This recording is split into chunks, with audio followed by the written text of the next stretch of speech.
আমার এই ফুল দেখার দরকার নেই। আমি প্র্যাকটিক্যাল পোল বলে দিচ্ছি, বিজেপি আসছে। এত হাই অ্যান্ডকে ইনকামবেন্সি আমি 11তেই দেখিনি, কিন্তু 11তে পরিবর্তনের অনেকের মধ্যে একজন ছিল না, দেখি না। 300 বলেছেন, 230 পেরিয়ে যেতে পারে। না না বলেছে 300 পেলেও অবাক হব না।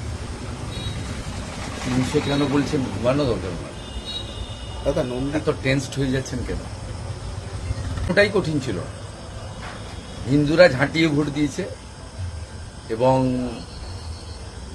হিন্দু স্বার্থ রক্ষাকারী, বেকার যুবকদের স্বার্থ রক্ষাকারী, নারী সুরক্ষা প্রদানকারী নরেন্দ্র মোদীজির আশীর্বাদ ধন্য একটি রাষ্ট্রবাদী সরকার তৈরি হতে চলেছে, যে সরকার সকলে বহুজন হিতায় বহুজন সুখায় সকলকে ভালো রাখে।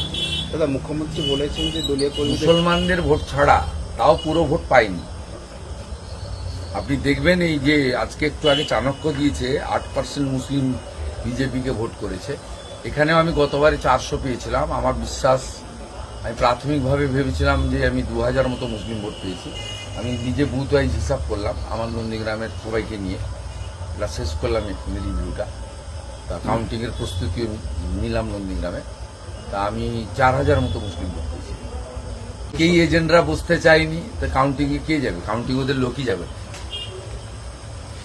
কাউন্টিংয়ে লোক যাবে না, কাউন্টিংয়ে লোক যাবে না। আপনি দেখবেন সকাল থেকে কি অবস্থা হবে।